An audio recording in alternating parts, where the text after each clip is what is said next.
am Eleanor. I'm just curious what clubs you belong to. Okay.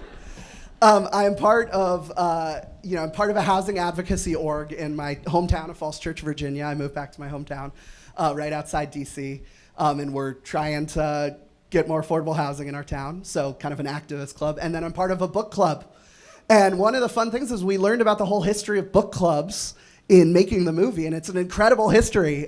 Every club that you think is just totally normal has an incredible history.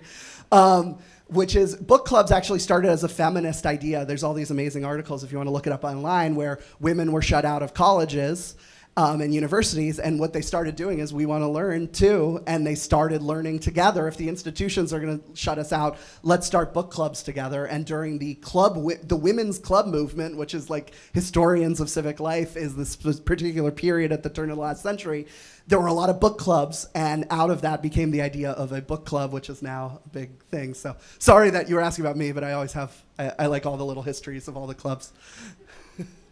How much of liquid modernity do you believe is innate to humanity versus more so like a recent thing?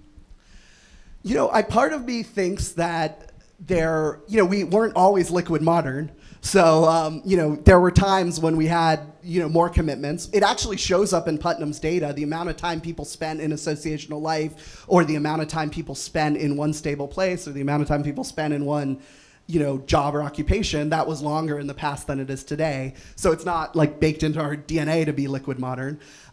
Is it baked into our technological world? Maybe it is. I always think about these large social trends as, it's like ecosystem collapse, where, you have a rainforest and suddenly it's an arid desert.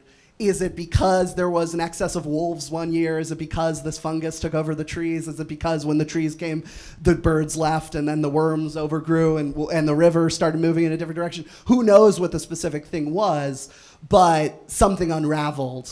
And something unraveled about kind of solid modernity and became liquid modernity.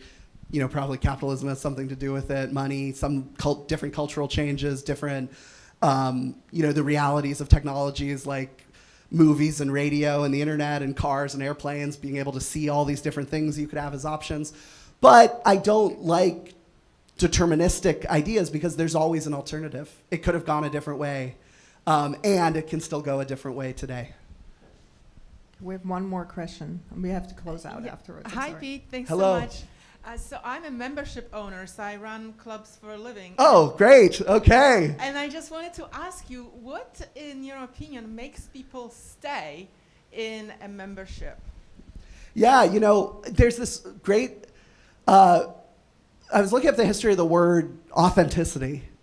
And it comes from like this, I forgot what country, this is so wrong, microaggression against Europeans, but sorry, rare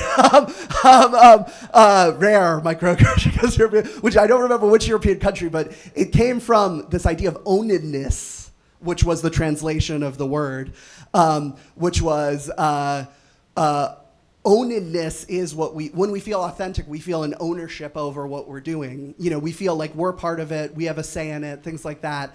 And I'm just kind of a big fan of democracy and membership. And so one of the things is, if clubs make you feel like you have ownership over the club, as opposed to just enacting a script of the leadership of the club and you're just pawns for their thing, that leads people to stay more. That's when the roots grip people. And so I always tell people, what's amazing about like the Mormons is when you first join the Mormons, you'd think they would be like, you're the new member, you don't have to do anything. But it's actually the opposite. They're like, you're the new member, can you help us mow the lawn at the church next week? And what that does, that grips you, is it makes you start the process of feeling a sense of ownedness over the thing. Obviously in all religions, there's other aspects where there's really not a lot of ownedness, but I think that's a big part of club membership.